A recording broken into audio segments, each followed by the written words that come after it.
பீகாரில் இரண்டாம் கட்ட வாக்குப்பதிவு நிறைவடைந்திருக்கிறது. ஏற்கனவே முதல் கட்டமாக பீகாரில் 121 தொகுதிகளில் கடந்த 6ஆம் தேதி வாக்குப்பதிவானது நடைபெற்றது. முதல் கட்ட தேர்தலில் இதுவரை இல்லாத அளவுக்கு 65 விழுக்காடுக்கும் மேல் வாக்குகள் பதிவாகி இருந்தது. இரண்டாம் கட்ட தேர்தலிலும் இதுவரை இல்லாத அளவுக்கு வாக்குகள் பதிவாகியுள்ளதாக செய்திகள் வெளிவந்திருக்கின்றன. அண்மை செய்தியை நாம் திரையில் காணலாம். 243 தொகுதிகள் கொண்ட பீகாரில் தேசிய ஜனநாயக கூட்டணி, இந்தியா கூட்டணி, ஜன்சுராஜ் இடையே மும்முனை போட்டி நிலவுகிறது. பீகாரில் 2 கட்டங்களாக நடைபெற்ற தேர்தலில் 2616 வேட்பாளர்கள் போட்டியிட்டனர். இரண்டாம் கட்ட தேர்தல்களிலும் வாக்குப்பதிவு முடிந்ததை அடுத்து தேர்தலுக்கு பிந்தைய கருத்து கணிப்புகள் சற்று நேரத்தில் வெளியாக உள்ளன. அண்மை செய்தியை நாம் திரையில் காணலாம். பீகாரில் 122 தொகுதிகளுக்கு நடைபெற்ற இரண்டாம் கட்ட வாக்குப்பதிவு நிறைவடைந்திருக்கிறது. மாலை 5 மணி நிலவரப்படி 67 விழுக்காடு வாக்குகள் பதிவாகி இருந்ததாகவும் செய்திகள் தெரிவிக்கின்றன.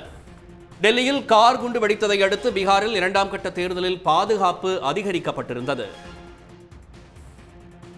ஏற்கனவே முதல் கட்டமாக பீகாரில் 121 தொகுதிகளில் கடந்த 6ஆம் தேதி வாக்குப்பதிவானது நடைபெற்றது. முதல் கட்ட தேர்தலில் இதுவரை இல்லாத அளவுக்கு 65 விழுக்காடுக்கும் மேல் வாக்குகள் பதிவாகி இருந்தது. இரண்டாம் கட்ட தேர்தலிலும் இதுவரை இல்லாத அளவுக்கு வாக்குகள் பதிவாகியுள்ளதாக செய்திகள் தெரிவிக்கின்றன. பீகாரில் 5 மணி வரை 67 விழுக்காடு வாக்குகள் பதிவாகியுள்ளது.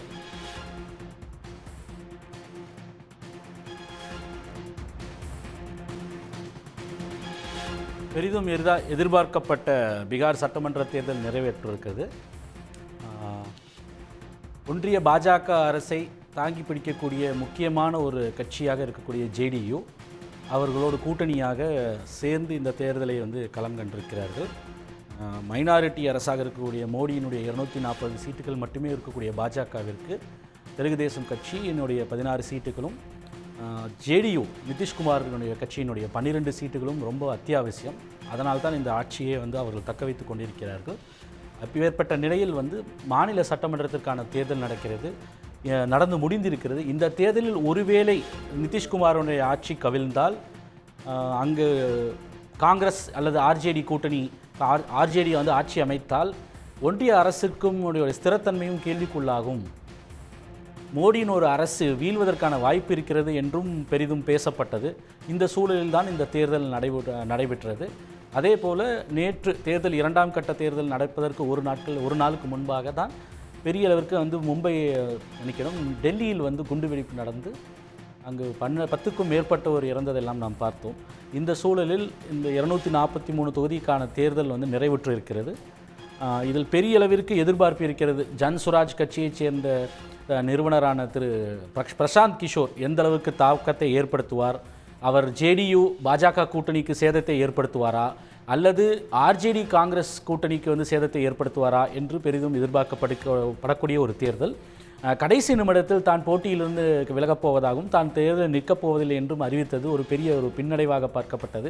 அதனால் அந்த கட்சி எவ்வாறு செயல்படும், எந்த அளவிற்கு வாக்குகள் பெறும் என்பது ஒரு பெரிய சந்தேகத்தை எழுப்பியது.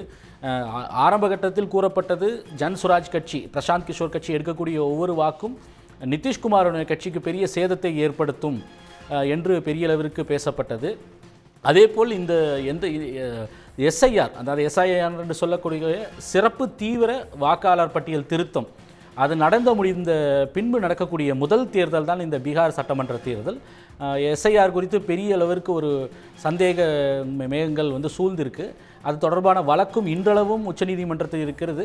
எதிர்வரக்கூடிய சட்டமன்ற தேர்தலை எதிர்நோக்கி இருக்கக்கூடிய பல மாநிலங்களிலும் அந்த தமிழ்நாடு உட்பட 12 இடங்களில் 9 பெரிய மாநிலங்கள் 3 யூனியன் பிரதேசங்களிலும் இந்த எஸ்ஐஆர் தொடங்கப்பட்டிருக்கிறது. இன்று கூட நாம் பேசிக்கொண்டிருந்த வேளையில் சில மணி நேரங்களுக்கு முன்பு தமிழ்நாடு அரசில் குறிப்பாக திமுக மற்றும் அதனுடைய கூட்டணி கட்சிகளான மார்க்சிஸ்ட் கம்யூனிஸ்ட் கட்சி, காங்கிரஸ் கட்சி சார்பில் தாக்கல் செய்யப்பட்ட மனுக்கள் கூட உச்சநீதிமன்றத்தில் விசாரணைக்கு வந்தது. இந்த சூழ்நிலையில் தான் எஸ்ஐஆர் நிறைவடைந்து அதன் அடிப்படையில் தயார் செய்யப்பட்ட ஒரு வாக்காளர் பட்டியல், இறுதி வாக்காளர் பட்டியலின் அடிப்படையில் ஒரு தேர்தல் முதல் முறையாக இந்த சர்ச்சைக்குரிய எஸ்ஐஆரின் பின்னணியில் ஒரு தேர்தல் நடந்திருக்கிறது. அதிலும் குறிப்பாக பீகாரில் இந்த எஸ்ஐஆர் நடப்பதற்கு முன்பாக 27 லட்சம் எலிஜிபிள் ஓட்டர்ஸ், அதாவது வாக்கு செலுத்த தகுதியான அடல்ட்ஸ், 18 வயதை பூர்த்தி அடைந்தவர்கள் வாக்குக்கு பதிவு செய்யாமல் விடுபட்டிருந்தார்கள் என்ற ஒரு நிலை இருந்தது. ஆனால் எஸ்ஐஆர் முடிந்தது பிறகு அவர்களுடைய எண்ணிக்கை 81 லட்சமாக உயர்ந்தது. அதனால் ஒரு பெரிய சர்ச்சை வந்தது. எஸ்ஐஆர் பெரிய அளவிற்கு வாக்காளர்களை நீக்கம் செய்தது. இந்த எக்ஸசைஸை வந்து குடியுரிமையை முடிவு செய்வதற்கான ஒரு முயற்சி. அது தேர்தல் ஆணையம் செய்வதற்கு எந்த முகாந்திரமும் கிடையாது, சட்டப்பூர்வ அங்கீகாரமும் கிடையாது என்று பெரிய அளவிற்கு ஒரு விமர்சனம் செய்யப்பட்ட, என்ஆர்சியை மறைமுகமாக செயல்படுத்துகிற திட்டம்தான் இந்த எஸ்ஐஆர் என்று பெரிதும் விமர்சனம் செய்யப்பட்ட ஒரு சூழ்நிலையில் அதன் அடிப்படையில் நடைபெற்ற ஒரு தேர்தல் நடந்து முடிந்திருக்கிறது.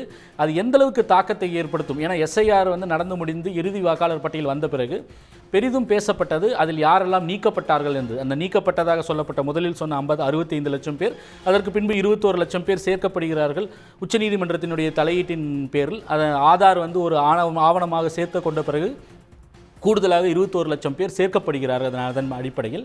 ஸோ அதற்கப்புறம் வந்து பெரிதாக நீக்கப்பட்டவர்கள், பெரிதாக பாதிக்கப்பட்டவர்கள் யார் என்று சொன்னால் பெண்களும் சிறுபான்மையினரும், குறிப்பாக இஸ்லாமிய சமூகத்தைச் சேர்ந்தவர்களும் பெண்களும் பெரிய அளவிற்கு நீக்கப்பட்டிருக்கிறார்கள் என்று சர்ச்சையெல்லாம் எழுந்தது. அதிலும் முதல் முறையாக 2020ற்கு அப்புறம் ஒவ்வொரு 1000 ஆண் வாக்காளர்களுக்கு பெண் வாக்காளர்களுடைய எண்ணிக்கை 907ஆக இருந்த பீகாரில் அதில் முதல் முறையாக 892 என்று ஒவ்வொரு 1000 ஆண் வாக்காளர்களுக்கு சராசரியாக 15 பெண் வாக்காளர்கள் குறைவாக இருப்பதை நாம் வந்து எஸ்ஐஆர் முடிந்த பிறகு நாம் பார்த்தோம். அப்போது கணிசமாக பெண் வாக்காளர்களுடைய எண்ணிக்கை குறைந்திருக்கிறது. அது எந்த அளவுக்கு ஒரு தாக்கத்தை ஏற்படுத்தும் என்றும் பார்க்கப்பட்டது. அதே போல் இந்த தேர்தல் நடந்தக்கூடிய தேர்தலில் வந்து முன்வைக்கப்பட்ட வாக்குறுதிகள், 2 கட்சிகளும் பரஸ்பரம் ஒவ்வொருவரும் வைத்த வாக்குறுதிகள், அவர்கள் சார்பாக வைக்கப்பட்ட விமர்சனங்களும் தான் பெரிய பேசுபொருளாக ஆனது. உதாரணத்திற்கு ஆர்ஜேடி கட்சியினுடைய முதலமைச்சர் வேட்பாளர் தேஜஸ்வி யாதவ் ஒரு பல பிரம்மாண்டமான வாக்குறுதிகளை கொடுத்திருந்தார். குறிப்பாக அங்கே இருக்கக்கூடிய சுய உதவிக்குழுன்னு சொல்லக்கூடிய ஜீவிகா தீதீஸ்னு சொல்லக்கூடிய அந்த சுய உதவி குழுக்களை அவர்களை அரசு ஊழியர்களுக்கு இணையாக அரசு ஊழியர்கள் போல் ஆக்குவது, அவர்களுக்கு மாத ஊதியமாக வந்து 30,000 ரூபாய் கொடுப்பது, அவர்களுக்கு கடன் இல்லாத லோன் கொடுப்பது, வட்டி இல்லாத கடன் கொடுப்பது, ஏற்கனவே அவர்கள் பெற்ற கடன்களை ரத்து செய்வது போன்ற பல்வேறு திட்டங்களை வந்து அறிவித்திருந்தார். அதே போல ஒவ்வொரு குடும்பத்திலும் இருப்பதிலேயே பெரிய வாக்குறுதியாக அவர் கொடுப்பது வந்து 1.2 கோடி அரசு வேலைகளை உருவாக்குவேன், ஒவ்வொரு குடும்பத்திற்கும் ஒரு அரசு வேலை வழங்கப்படும், அதுவும் தேர்தல் முடிந்து ஆட்சி அமைத்த 20 நாட்களில் அதற்கான அரசாணை பிறப்பிக்கப்படும், 20 மாதங்களுக்குள் 1.2 கோடி குடும்பங்களுக்கும் ஒரு குடும்பத்திற்கு ஒரு வேலை என்ற முறையில் ஒவ்வொரு குடும்பத்திற்கும் ஒரு அரசு வேலை வழங்கப்படும் என்ற வாக்குறுதியும் கொடுத்திருந்தார். அந்த தேர்தல் களத்தில் பெரிதாக பேசப்பட்ட பிரச்சனை வந்து ஒன்று வேலையின்மை, இன்னொன்று பெண் வாக்காளர்களை அப்பீல் செய்வது. அதாவது பெரிய அளவிற்கு வேலையின்மை இருப்பதனால் நமக்கு எல்லோருக்குமே நன்றாகவே தெரியும், பீகார் தான் வந்து இருக்கிறதுலே இந்தியாவிலேயே மிகவும் ஏழ்மையான மாநிலம். அங்கே இருக்கக்கூடிய சராசரியாக ஒரு தனிநபருடைய மாத வருமானம் வந்து 26,000, 27,000 ரூபாய், 28,000 ரூபாய் என்று கர்நாடகா, ஆந்திரா, தமிழ்நாடு போன்ற வளர்ந்த மாநிலங்கள், குஜராத் போன்ற மாநிலங்கள் எல்லாம் இருந்தாலும் கூட பீகாரில் சராசரியான மாத வருமானம், தனிநபர் வருமானம் என்பது 5,700 ரூபாயாக தான் இருக்கிறது. அதாவது இந்த பெரிய வளர்ந்த மாநிலங்கள், தமிழ்நாடு போன்ற வளர்ந்த மாநிலங்களில் வந்து இருக்கக்கூடிய மக்கள் மாத சராசரி வருமானமாக பெறக்கூடிய தொகையில் 5இல் 1 பங்கை தான் வந்து பீகாரில் வந்து சராசரி மாத வருமானமாக அங்கே இருக்கக்கூடிய மக்கள் பெற்றுக்கொண்டிருக்கிறார்கள். அதுதான் அந்த மாநிலத்தினுடைய நிலை. அந்த அளவிற்கு வேலையின்மை, வறுமை வந்து பெரிய அளவிற்கு வாட்டக்கூடிய மாநிலமாக இருக்கக்கூடியது பீகார். ஸோ இதையெல்லாம் தொடர்ந்து பல ஆண்டுகளாக, இந்த கடந்த 20 ஆண்டுகளில் 2 ஆண்டுகளை தவிர்த்து தொடர்ந்து என்டிஏ பிஜேபி தலைமையிலான கூட்டணி தான் அங்கே ஆட்சியில் இருந்திருக்கு. அதுவும் அதிக காலம் இருந்தவர் வந்து இன்றைய முதலமைச்சராக இருக்கக்கூடிய நிதிஷ்குமார் அவர்கள் மக்கள் மீண்டும் அவர்களுக்கு வாக்களிப்பார்களா? குறிப்பாக பெண் வாக்காளர்கள் மத்தியில் பெரிய செல்வாக்கு உள்ளவர் நிதிஷ்குமார் என்று பேசப்பட்டது.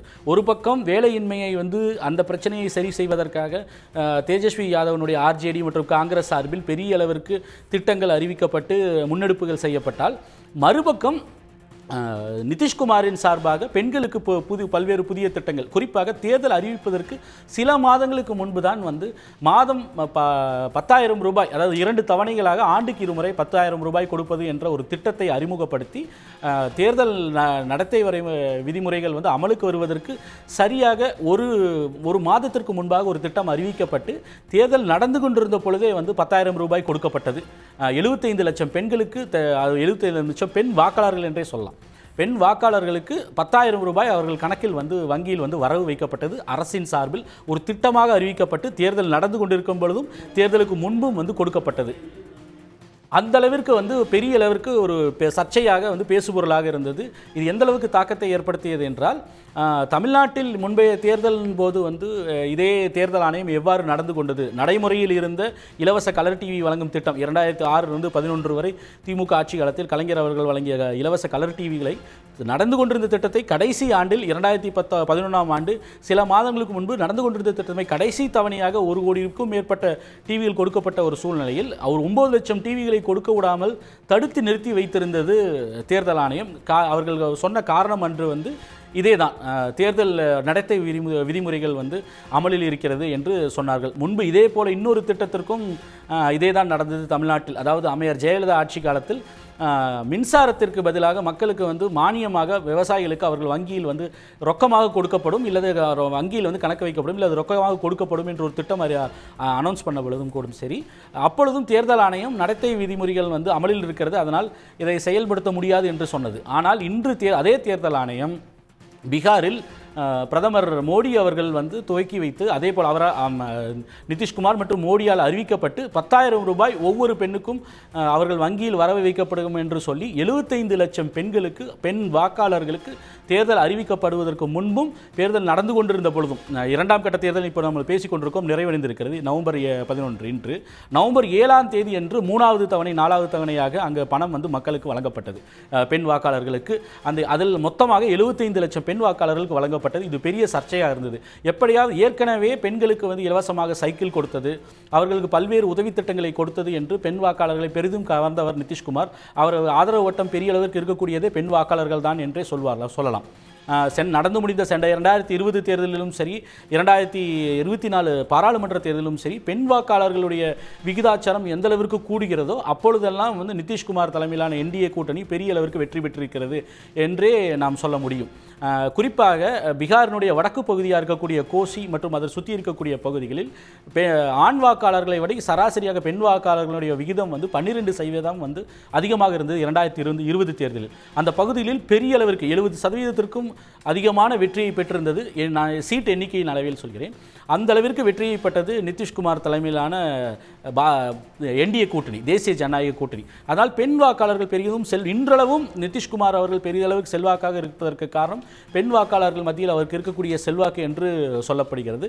அந்த அளவிற்கு அவர் திட்டங்களையும் சரி, பெண் வாக்காளரை கவரக்கூடிய அறிவிப்புகளையும் செய்திருக்கிறார். இந்த முறையும் அதற்கேற்றவாறே அவர் செய்கிறார் என்ற நிலையில்தான் அதை எப்படியாவது சமன் செய்து விட வேண்டும் என்ற ஒரு முனைப்போடு தான் தேஜஸ்வி யாதவ் அவர்கள் வந்து 30,000 ரூபாய் மாத வருமானம், அதே போல் அவர் வந்து அவர்களை சுய உதவிக்குழு பெண்களை, ஜீவிகா தீதிகளை வந்து அரசு ஊழியர்களாக்குவது, வட்டியில்லா கடன் தருவது, அவர்களுக்கு ஏற்கனவே பெற்ற கடனை தள்ளுபடி செய்வது என்ற பெரிய அறிவிப்புகளை எல்லாம் அவர் கொடுத்திருந்தார்.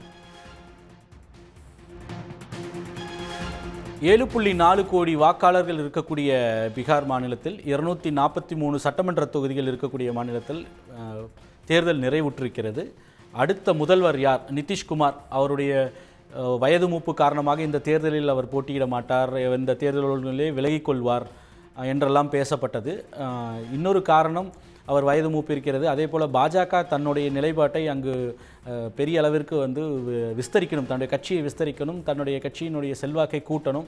அது இந்த முறை எப்படியாவது பாஜக முதலமைச்சர் உருவாக்க வேண்டும் என்ற முனைப்போடு நிதிஷ்குமார் அவர்களை முதலமைச்சர் வேட்பாளர் என்றே சொல்ல தயங்கி தேர்தலுக்கு பின்பு முடிவு செய்வோம் என்று தேர்தலுக்கு சில நாட்கள் இருக்கும் முன்பு கூட ஒன்றிய உள்துறை அமைச்சர் அமித்ஷா கூறியிருந்தார். இந்த போன்ற ஒரு சூழலில்தான் கடைசி தேர்தலாக இருப்பதால் அவர் மீண்டும் அவருக்கு ஒரு மக்கள் அதற்காக ஒரு வாய்ப்பு கொடுப்பார்களா, இல்லை ஒருவேளை வயது மூப்பே அவருக்கு ஒரு பிரச்சனையாக இருக்குமா என்றெல்லாம் பேசப்பட்ட தேர்தல். அது முதல் கட்டத்தில் 65% வாக்குகள் பதிவானது. கடந்த 2-3 தேர்தல், கடந்த 30 ஆண்டுகளில் இவ்வளவு பெரிய அளவில் சதவீதத்தில் வாக்குப்பதிவு என்பது நடந்ததே இல்லை பீகார் தேர்தலில்.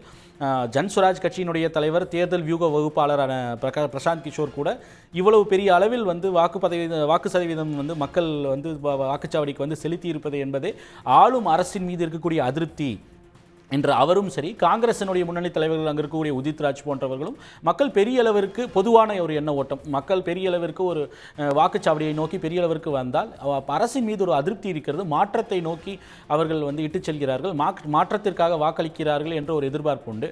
அந்த கருத்தை தான் பிரசாந்த் கிஷோர் மற்றும் உதித் ராஜ் என்ற காங்கிரஸ் மூத்த தலைவர் அந்த மாநிலத்தில் இருக்கக்கூடியவர்கள் எல்லோருமே அந்த கருத்தை தான் பதிவு செய்திருந்தார்கள். மாறாக அந்த பாஜகவினுடைய தேர்தல் பொறுப்பாளர் என்டிஏவினுடைய முக்கியமாக அந்த கட்சியினுடைய பீகார் மாநில வியூகங்களை வகுக்கக்கூடிய தர்மேந்திர பிரதான் ஒன்றிய அமைச்சர், அவர் என்ன சொன்னார்னா, பெரிய அளவிற்கு இந்த கூட்டமே எங்களுக்கு சாதகமாக அமையும், இது ஒரு பாசிட்டிவ் சைன், எங்களுக்கு ஒரு நல்ல ஒரு சமிங்கையை கொடுக்கிறது என்று சொல்லியிருந்தார். அவருக்கு சொன்ன காரணம் வந்து நீண்ட வரிசையில் பெண்கள் நின்று வாக்களிக்கக்கூடியது என்பது எங்களுக்கு ஒரு நம்பிக்கையை ஊட்டுகிறது, பெண்களுக்கு பல திட்டங்களை வந்து சாதகமாக நாங்கள் செயல்படுத்தி இருக்கிறோம், குறிப்பாக நிதிஷ்குமார் செயல்படுத்தி இருக்கிறார், ஒன்றிய பாஜக அரசு, மோடி தலைமையிலான பாஜக அரசு பெரிய அளவிற்கு திட்டங்களை செயல்படுத்தி இருக்கிறது, அதன் அடிப்படையில் மக்கள் குறிப்பாக பெண்கள் ஆர்வமாக வந்து வாக்களிக்கிறார்கள் என்ற கருத்தையும் பதிவு செய்திருந்தார். இது உண்மையிலேயே பெண்கள் பெரிய அளவிற்கு கூட்டம் வந்தது, இந்த அளவுக்கு பெரிய டர்ன் அவுட். இப்பொழுது நாம் கடைசியாக பேசிக்கொண்டிருக்கக்கூடிய வேளையில் 120 தொகுதிகளுக்கு இன்று நடந்து முடிந்த தேர்தல் 3.7 கோடி வாக்காளர்களை கொண்ட இரண்டாம் கட்ட தேர்தலில் கூட 65% தாண்டி 67% பதிவாகியிருக்கிறது. நம்ம கன்சாலிடேட்டட் ஒரு ஆவரேஜ் எடுத்து பார்த்தோம்னா ஒரு குறைந்தது 60-66% வந்து பதிவாகியிருக்கிறது. கடந்த 30 ஆண்டுகளில் இது போன்ற பெரிய எண்ணிக்கையில் வந்து வாக்குகள் பதிவு செய்ததே இல்லை. கடைசியாக வந்து இது போன்ற பெரிய அளவிற்கு வாக்கு சதவீதம் உயர்ந்து நடந்து முடிந்த தேர்தல்களில் பல மாநிலங்களில் பார்த்துருக்கிறோம். ஓரிரு மாநிலங்கள் மத்திய பிரதேஷ் மற்றும் குஜராத்தை வந்து தவிர்த்து, அதை எக்ஸப்ஷன்ஸ் என்று எடுத்துக்கொள்ளலாம், அதை தாண்டி விதிவிலக்குகளை தாண்டி பெரிய அளவிற்கு இது போன்ற ஒரு வாக்கு சதவீதம் திடீரென்று உயரும் பொழுது அந்த மாநிலங்களில் ஆட்சி வந்து முடிவுக்கு வரும், புதிய ஆட்சி மலரும் என்பதுதான் வந்து நம் சமீப ஆண்டுகளில் பார்க்கக்கூடிய உதாரணங்களாக நம் தேர்தல் அரசியலில் இருக்கக்கூடிய இந்த ரீசன்ட் பொலிட்டிக்கல் ஹிஸ்ட்ரி, போல் ஹிஸ்ட்ரி பார்த்து நாம் தெரிந்து கொள்ள முடிகிறது. அந்த எண்ணிக்கைகள், அந்த எண்கள் வந்து நமக்கு அதைத்தான் உணர்த்துகிறது. ஆனால் மாறாக இன்னொரு கருத்தும் அதற்கு கூறப்படுகிறது. எஸ்ஐஆரில் வந்து ஒரு 68 லட்சம் மக்கள் நீக்கப்பட்டதனால் கணிசமாக வாக்காளர்களுடைய எண்ணிக்கையும் குறைந்து விட்டது. அதனால் கூட இதை வந்து ஒரு பெரிய சாதனையாக முதல் கட்டத்தில் 65% வந்தப்போ தலைமை தேர்தல் ஆணையர் ஞானேஷ்குமார் இது ஒரு பெரிய சாதனை என்று குறிப்பிட்டிருந்தார். அங்கே இருக்கக்கூடிய தேர்தல் அலுவலர்களும் குறிப்பிட்டிருந்தார்கள். அப்போ அதுபோல் இது ஒருவேளை வந்து அப்போ அதற்கு விமர்சனம் வைத்த விமர்சகர்கள் எல்லாம் சொன்ன காரணம் வந்து எஸ்ஐஆரில் வந்து பெரிய அளவுக்கு வாக்காளர்கள் நீக்கம் நடந்ததுனால அந்த மொத்த வாக்காளர்களுடைய எண்ணிக்கை குறைவாக இருப்பதனால் அந்த வாக்கு சதவீதம் உயர்வாக தெரியும் என்று ஒரு கருத்தும் வைக்கப்பட்டது. அப்போ உண்மையிலேயே மக்கள் இது ஆர்வத்தோடு வந்து ஆட்சி மாற்றத்திற்காக வாக்களித்தார்களா, இல்லை ஒரு ஆட்சிக்கான ஒரு நற்சான்று, மக்கள் வந்து அவர்களை நம்பி வாக்களித்தார்கள், அவர்கள் ஆட்சியை பிடித்து போய் வாக்களித்தார்கள் என்று எடுத்துக்கொள்ளதா என்பதெல்லாம் நாம் நவம்பர் 14 நமக்கு தெரியும். எப்படி இருந்தாலும் சரி, இப்பொழுது வரக்கூடிய எண்ணிக்கைகள் அங்கிருந்து கிடைக்கக்கூடிய கணிப்புகளின் அடிப்படையில் பார்த்தால் நாம் இது வந்து டெஃபினட்டாக முதல் ஃபேஸில், அதாவது முதல் கட்டத்தில் நடந்த தேர்தலில் ஆர்ஜேடி காங்கிரஸ் தலைமையிலான மகாகத்பந்தனுக்கு வாய்ப்பு கொஞ்சம் பிரகாசமாக இருப்பதாக கூறப்பட்டது. அங்கிருந்து வரக்கூடிய செய்திகள், வட மாநிலத்திலிருந்து வரக்கூடிய செய்திகள் வந்து நமக்கு உணர்த்தின. அது நடக்குமா என்பதை வந்து நாம் நவம்பர் 14 வரை பொறுத்திருந்து தான் பார்க்க முடியும்.